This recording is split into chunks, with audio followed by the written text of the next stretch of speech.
Ассалаумағалейкум, сіздермен ауылдағы гараж. Бүгін бұйырса біз микроволновканың 3 трансформаторынан споттер жасап көрейін деп жатырмыз. Бұл құрылғыны біраз уақыттан бері ойда жобасын жасап қойған болатынбыз, бірақ іс жүзінде әлі тексеріп көрмедік. Бүгін бұйырса бастап жатырмыз. Споттер үшін мынандай набор Қытайдан тапсырыс беріп қойған болатынбыз. Біраз уақыт болды. Үйге келіп те біраз уақыт тұрды.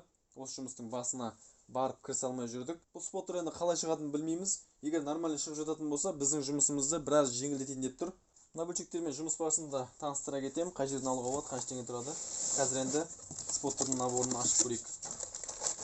Бұның бағасы енді ұмытып тұрмын. Бірақ видеоның аяқ жағында барлығын есептеп, қанша болатынын айтамын. Қазір шығарып алайық мынаның бәрін.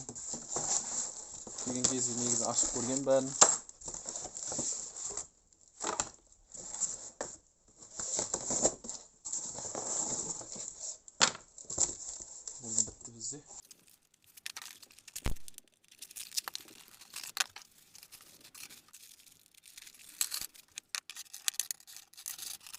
Жалпы осылар енді мына жерде көрсете кететін. Мыналардың бәрі жаңағы осы споттермен жабыстырылатын нәрселер, шайбалар. Керек жерімізге бүйтіп жабыстыратын. Мынадан 100 тал болу керек, қателеспесем. Сосын мынандайлары бар. Мынадан 10 тал ғой деймін. Мынаның арасына кіре ме, осындай бір нәрселер бар. Енді бұларды да жұмыс барысында көріп жатамыз, қалай болатынын. Жалпы осындай дүние мынандай кнопкасымен мына жерден біздегі жаңа споттерден шыққан провод кетеді. Біреуі мынаған барады, екіншісі кішкентай ток бізде кнопкаға барады. Мынаның басына мынандайлар кіреді, міне. Сосын мынандайлар. Мыналар міне жаңағы шайбалар жабыстыру үшін. Бұлай қойып шайбаны жабыстыратын. Сосын обратный молоток та осыған кіреді. Обратный молотоктың басына енді бірден мынаны қойып алуға болады. Сосын басына мынаны кигізеді. Сонымен жабыстырып алып, артқа тарта береді. Қосалқы мынандай 3 кнопкасы бар. Енді мына кнопка әлсіз кнопка болғасын қосымша берген. Мына жақта тағы да мынандайлары бар. Мынаны осы споттердің мына бір мыс сыммен бетіп жабыстырады. Осының бәрін жұмыс барысында қалай болып көреміз. Мыналар енді бұл көмір деп айтады екен. Бұл көмірді темір созылған кезде темірді қалпына келтіру үшін қыздырып осымен мұздай салқын сумен басады екен. Сосын мынандай бөлшегі бар. Бұл да мынаған арналған. Мынаны жабыстырып алып, бұлай елдіріп, мынаны обратный молотокқа алып де болады. Мынаны бұлай елдіріп, обратный молотокпен бұлай тартатын. Жалпы бөлшектер осылар. Енді мынаған бас қатырмай жаңасын ала салуға болмай ма деген сұрақ туындайды. Негізі споттерлердің бағасы 300 мыңнан жоғары болады. Жақында осы 100 мың теңгеден споттерлер шығып бастапты 220-ға. О жақта бірақ мына наборлар жоқ. Тек мына бір блок питания ма трансформаторлар ғана. Болған 2 провод шығып тұрады. Ары қарай наборды өзіңіз сатып аласыз. Оның өзі негізі 100 мың теңгеге қымбат. Басқа нормальный споттерлер 300-400 мың теңге тұрады. Бірақ бір минусы, олардың көпшілігі 3 фазы тоққа арналған. Біздің гаражға ол жарамайды. Қалтада 500 мың теңге болатын болса, мына әурешілік керек емес. 300-400 мың теңгеге нормальный споттер алып, қалғанына үйіңізге 3 фаза тоқ түсіріп алуыңызға болады. Мынаның бәрі енді бізде бір фаза 220 тоқпен жұмыс істейтіндей, арзандау ақшамен шығады-ау деп бастап жатқан жайымыз бар. Қалай болады енді, не болады, шыны керек білмеймін. Бұны жасап та көрген жоқпыз. Бұйырса бісміллә деп бастап жатырмыз. Қалай болатынын бірге көреміз.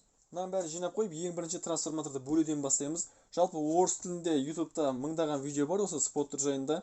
Әркім әртүрлі істеп жатыр. Біз енді электрик болмағаннан кейін осылардың бәрін көріп бас қатып қалды, қалай істейтінімізді білмедік.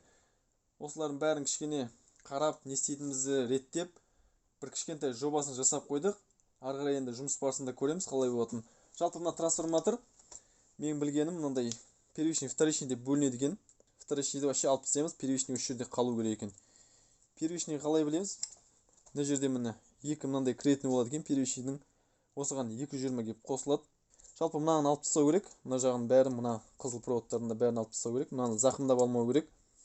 Енді мынаны алғанда да әркім әртүрлі алып жатыр. Біреу мына жерден кеседі екен. Мына жерде қазір көрініп тұр ма? Іш жағында мынандай кесігі бар. Тек сыртын ғана бүйтіп кесіп жібереді. Сол кезде мына бүйтіп қақпақ болып алынып қалады екен. Обмотканың ішіндегінің бәрін алып, екіншіні мына ортадағы бәрін алып, қайта мына біріншіні салып, сосын сваглейді екен.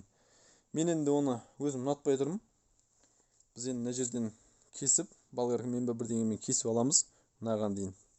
Сөйтіп ішінен сверлетіп, әйтеуір осы вторичканың бәрін шығарып тастау керек. Трансформаторлар үшеуі де бізде бірдей, салмақтарда, бойларда бәрі бірдей. Қанша ватт екенін білмеймін енді. Мына жерде бір кісіден алған болатынбыз, бәрін дайындап берді. Мына жерде мынандай датчигі болады екен. Датчик болғанда қызғанды сезетін датчик.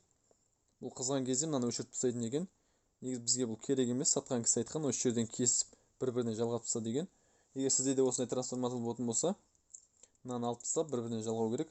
Жалпы енді әдемілеп бұйырса, мына первичныйға бізде тиіп кетпейтіндей, зақымдап алмайтындай етіп, вторичканың бәрін үшеуіне де шығарып тастауымыз керек. Біреуін кесіп алдық. Ножовкамен кестім. Болгарка тигізуге қорықтым.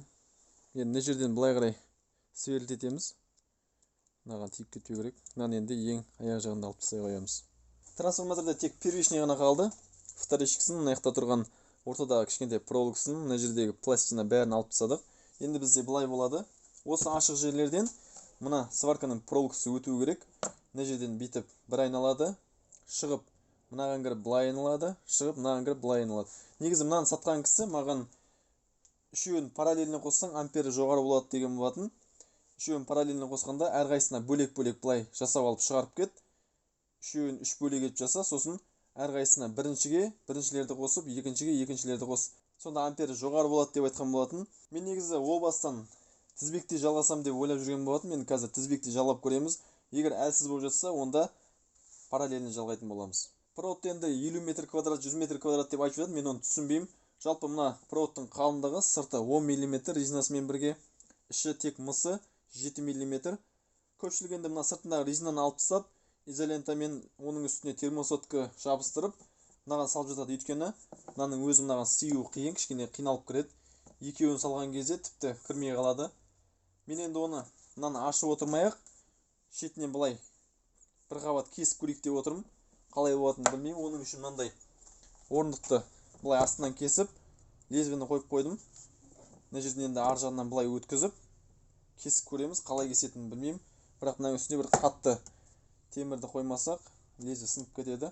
Қазір енді осы проволоканы кесіп көреміз. Жанынан нормаль болып жатса, трансформатордың арасынан өткізіп бастаймыз. Кабельді міне былай сыртын ашыдық. Үш жағынан енді нормально сиятын сияқты. Мынандай көп өтіп кеткен жерлері бар. Мына енді бас жағы бізде масса болады. Мынандай ішкі жақтарына өтіп кеткен жерлеріне изолент орап тастадық. Мына жерде енді обмотканы орағанда бізде мына обмотканы көпшілік айтқан, обмотка қалай оралса, былай оралса, мына кабельді солай жүргізу керек деген. Қарсы бағытта ораған кезде қалай болатынын ешкім көрсетпеген. Енді мен де қазір оны эксперимент етіп көргім келіп тұрған жоқ. Мына жерде былай қарағанда енді қалай оралғанын көру, білмеймін, мен үшін қиын болып тұр. Енді электриктер түсінбесе, мен таба алмадым мынаның қалай оралғанын. Мына жерден қарадым, астынан қарадым, үстінен қарадым, білмеймін, түсінбедім. Жалпы мынаны сатқан кісі бізге сағатқа қарсы бағытта оралған деп айтқан болатын. Енді қазір бұйырса пістімля деп мына жағынан бастап салып көреміз. Міне былай өткізіп қойдық. Басында мына бізде 4 метрдей кабельдің шетін кесіп тастаған болатынбыз. Осы кабельді мына жақтан бірінші жібердік. 3,5 метрдей жібердік бірінші.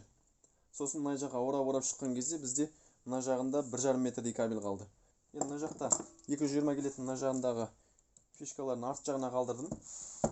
Мына жақта проводтың бәрі тығылып тұрмасын деп арт жағына қалдырдым. Енді бұйырса қазір тоққа қосып бастаймыз. Енді тоқты қалай қосамыз? Мына жақтан әрқайсынан 2 шнурды алып келіп, мына бір электромагнитный клапанға қосамыз. Бұл бізде 18 амперлік, негізі 9 амперден басталады екен. Қайсысын аларын білмедім, енді орташа осы 18 амперлікті алдым. Аз болса мынау балқып кетеді екен. Мына жерден көп тоқ талап етіп тұрса, мынау аз болса орта балқиды екен. 220-лық мынаның жұмысы бізде, мен түсінгенім, бұл машинадағы реле сияқты. Мына жақтан астынан обмоткаға тоқ берген кезде обмотка жоғарыдағы темірді тартып, мына жақтан кеп тұрған 220-ны мына жаққа өткізіп беретін нәрсе. Мына төмен қарай былай басылады. Қазір көрсетейін. Мына бізде былай қойғанда ешқайсысында тоқ жоқ мұны. Астынан 220 берген кезде обмоткаға мынаны тартады. Сол кезде мына жақтан кеп тұрған бізде 220 ары қарай өтіп кетеді. Бәрінде осындай міне. Мына осылай. Мына жақтан енді 220-ны алып келеміз. Мына жақтан кіреді бізде. Былай қарай шығарып кетеміз. Мына жерден біреуінен мынаған қосамыз. Бұл жерде бізде обмоткаға барып тұрған тоқ. Осы екеуін қосқан кезде мынау істейді біздер еле. Мына жағында енді мына жағында екеу, мына жағында біреу бар міне. Мынау, мынаның бізде екіншісі. Бұл былай істейді міне. Ыңғайлы болу үшін екі жағынан осылай қалдырып кеткен міне. Прямой тоқ өтеді.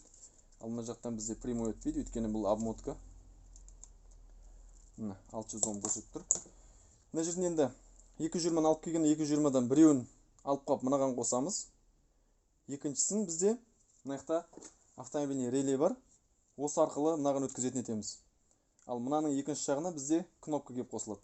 Пробный қосып көрдік. Жалпы жұмыс істеп тұр. Кнопканы басқан кезде электромагнит клапан қатып тұр. Бірақ жағдай бізде былай болып тұр міне.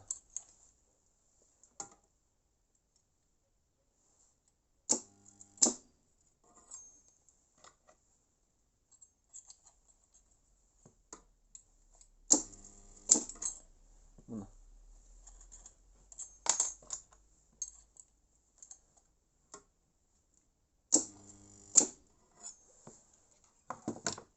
Басы қызып нормально жабысып тұрғандай, бірақ тартқан кезде міне былай жұмып қалып жатыр. Тек мынаның ұшы ғана жабысып тұр. Мына темірге бірікпей жатыр. Қазір енді вольтын тексеріп көреміз, қанша беріп тұрғанын. Мына жерде ампер аз сияқты болып тұр. Мультиметрді қосып қойдық массаға бір жағын. Екінші жағын пистетке тигізіп басамыз. 563. Бұл деген негізі вольты нормальный деген сөз. Интернетте көпшілік 4 вольттан асса болды, жұмыс істеп жатыр. Бізде демек мына кабельдің қалыңдығы бізде жұқарақ болып тұр, жіңішкелеу болып тұр. Бізде енді қазір 7-8 мм кабель. Осыны қалыңдату керек болып тұр. Кабельді шығарып алып, міне. Бағанағы жетілік кабелімізді шығарып, сыртын ашып тастап, қасына тағы қосып жатырмыз, міне. Тағы да осындай кабельді қосып, қазір екеуін біріктіреміз. Кабелін шығарып, екі кабельді қосып, жуандатып, қайта орнына салып қойдық. Негізі бізде о баста осы ескіден сварканың проволокасы 8 метрдей проволокасы қалған болатын. Сөйтсем ол 7,5 метр екен. Бізде мына жерге ең бірінші ораған кезде 4,5 метр кабель кетті. Қалған 3 метрін кесіп тастаған болатынбыз. Сол 3 метрмен мынаның 4,5 метрден 3 метрді кесіп екеуін біріктіріп жуандаттық. Енді 7-8 мм шығып тұрған кабельді екеуін қосқан кезде бізде негізі 14 шығу керек еді, бірақ қатты қысып айналдырып ораған кезде 10 мм шығып тұр. Сөйтіп сыртына термосат кигіздік, шеттеріне изолента орадық. Жалпы ампер күшейді, бірақ вольт сол баяғы вольт. Негізі мынаны сатқан кісі бізге мына жерден кесіп, әрқайсысын параллельно қосыңдар деген, сол кезде ампер күшейеді. Ұзаққа, мына шнурды ұзаққа тартсаңда жете береді деп айтқан болатын. Бірақ ампер күшейгенмен бізде вольт азайып кететін болып тұр. Интернетте қарасам, көпшілік айтқан ампер көп болғанмен вольты да 4 вольттан аспайтын болса, ол дұрыс жұмыс істемейді дегенге. Сол себептен кескім келмеді. Бір жаманы қысқа болып қалды, өйткені қолда бар осы ғана кабель болатын.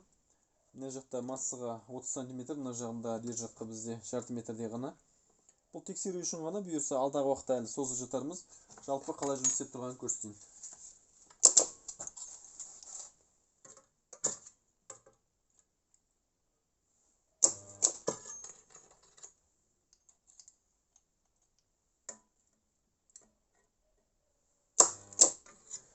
Міне енді кішкене ойдағыдай жабысып тұр. Ыстық емес пе екен?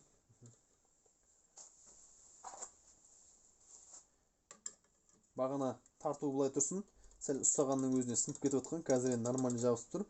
Енді айналдырған кезде сынып кетеді ол. Жоғары тік тартқан кезде бұл міне осындай болып тұр. Жалпы ойдағы нәтиже осы болатын.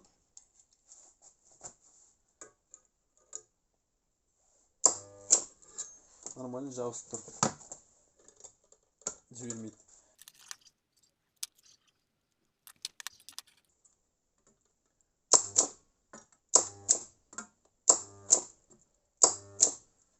Бағана тарту былай тұрсын. Сәл ұстағанға сынып қалатқан болатын. Қазір енді міне нормально жұлынбай тұр.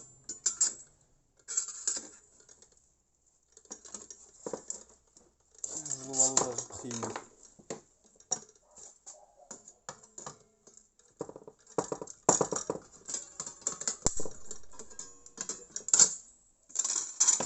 Бұйырса бәрі нормальный ойдағыдай жұмыс істеп тұр. Кабельдер салқын, ойдағы нәтиже шықты. Трансформаторларда салқын, бәрі жақсы. Мына жақта айтпақшы, мына кабельдің сыртын ашып тастағасын, кішкене мынандай ашық қалды. Бұл жерге біз мынандай резиналар тығып қойдық. Резинаны тығып кішкене басып қоймаса, мына жер кішкене дарылдаған дауыс шығарады екен. Кәдімгі трансформатор дарылдап кетеді. Осы резинаны тығып кішкене төменге басқан кезде кішкене дауысы азайды. Енді осының бәрін әдемілеп шағын бір қорапқа жинау керек. Жалпы қалай қосылып жатқанын түсіндіре кетейін. Мына жерде бізде электромагнитный пускательге бірден розеткадан 220 келіп тұр. Міне екеуі. Бұл бізде ескі сварканың кабелі, төртеулі екен, екеуін алып тастадым. 220 келді екеуіне. Біреуін алып, мына бір обмотканың бағанаға айтқан обмоткамен қостық, перемичке бердік. Екіншісін міне релеге тартып кеттік. Реле қосқан кезде екіншісін өткізіп жібереді, обмоткаға апарады. Обмотка қосылған кезде бізде электромагнит клапан тартады. Сол кезде жұмыс істейді. Мына релені қосу үшін бізге 12 вольт тоқ керек. Бұл кәдімгі автомобильный 12 вольттық 100 амперлік реле. Бұған 12 вольтты біз мынандай блок питания арқылы беріп отырмыз. Негізі мына блок питания, мына реле менің ойымда болған жоқ болатын. Электромагнитный пускательді мына екі кабельді алып кеп, мына кнопкаға бірден қоса салам деп ойлағанмын. Негізі бұл бізге қауіпті болады деп айтты ағам. Өйткені мынаған 220 келген кезде мына кнопка, әлсіз кнопка жабысып қалса, қолыңа тоқ соғып қауіпті болуы мүмкін деп мынандай блок питаниямен қос деп айтты. Сөйтіп осылай блок питаниямен қостық. Енді блок питанияның біреуі бізде релеге барады, міне. Екіншісі мына жақтан келіп, жасыл провод сары болып кетеді, мына жақтан кнопкаға барады. Кнопканы қосқан кезде өткізіп жіберіп, реленің екінші жағына барып қосады. Реле қосқан кезде бізде мына электромагнитный пускательді тартады. Сол кезде мына жұмыс істейді. Мына бас аурудың бәрін алып тастап, прямой жалғауға болады. Бірақ ол прямой жалған кішкене қауіпті. Сол себепті мынаны басты қатырып, кішкене қауіпсіз болсын деп осылай жасап отырмыз. Егер мыналарды қоспай прямой жалғайтын болсақ, ол кезде бізде келіп тұрған 220-ны біреуін мынаған жалғаймыз, трансформатордың бір құлағына. Екіншісін бізде мына жақтан кнопка жалғаймыз. Кнопканың бір құлағымен 220-ны байланыстырамыз, екінші құлағымен мынаны байланыстырамыз. Сол кезде кнопканы басқан кезде келіп тұрған 220-ны өткізіп жібереді. Бірақ ол кезде кнопка бізде 3 секунд, 4 секунд басқан кезде жабысып қалуы мүмкін. Өйткені ол жерде 220 тоқ жүреді. Сол себепті осылай жасаған біраз қауіпсіз болады. Мұның бәрін енді бұйырса қорапқа жинаймыз. Сол кезде бізде былай болады. Мынандай автомат алғанмын. Негізі біреу қоюға да болады, бірақ мен екеу алдым. 220 келіп автоматқа кіреді. Мынаған бірден кірмейді. Осыған кіріп, осыдан бізде блок питанияны ашамыз. Ішінен вилкасын прямо автоматқа қосатын боламыз. Осы жерден блок питанияға тоқ кетеді, сосын мынаған тоқ кетеді. Мыналардың бәрі кішкене жинастырылады. Жалпы сосын мынаяқтан 12 вольт мынандай вентилятор қоямыз қорапқа. 12 вольттан алып. Жалпы енді осылардың бағасын бәрін бір айта кетейін, қанша болғанын. Автомат бізде екеуі 1000 теңге, электромагнитный пускатель 18 амперлік 3500 теңге, реле бізде автомобильный 500 теңге, үшеуі бізде 5000 теңге болды. Трансформаторлер әрқайсысы 3500 теңгеден 10500 теңге, мынамен қосқанда 15500 теңге. Сосын мынандай термосоткалар алынды, изолента алынды, сосын мынандайлар алынды. Осының бәрі 3500 теңге болды. Бәрін қосқан кезде бізде 19000 теңге. Мына жақта енді біз блок питания алған жоқпыз, ағам берді мына екеуін. Сосын кабель алған жоқпыз. Бұл сварканың кабелі үйде бар болатын. Мына жақта сосын мына наборды алған болатынбыз. Наборды алғанымызға енді біраз болды, нақты есімде жоқ. Бірақ сол кезде ең арзан наборлар 18000 теңге болатын. Мен бірақ 18000 емес, 20000 немесе 25000 қалдым, нақты есімде жоқ. 25000 деп алғанда да бізде 25000 плюс 19000, сонда 44000 теңге болды. Енді блок питания бір 1000 теңге, 2000 теңге бар шығар. Жалпы 50000-ға жетпейтіндей ақша. 50000-ға таптырмас құрал болды деп айтылам, өйткені бұл біраз жұмыс атқарады. Мен электрик болмағаннан кейін біраз бас қатырдым, бірақ оның бәрі артта қалды. Ең бастысы қазір ойдағы нәтижеге жетіп, нормально жұмыс істеп отыр. Енді бұның бәрін бұйырса бір қорапқа салуымыз керек. Оның бәрін Құдай қаласа келесі видеоға қалдырсақ деп отырмыз. Бүгінге енді осымен аяқтайық. Видео ұнаса лайк басыңыздар, достарыңызбен бөлісіп, арнаға тіркеліп кетіңіздер. Келесі кездескенше сау болыңыздар.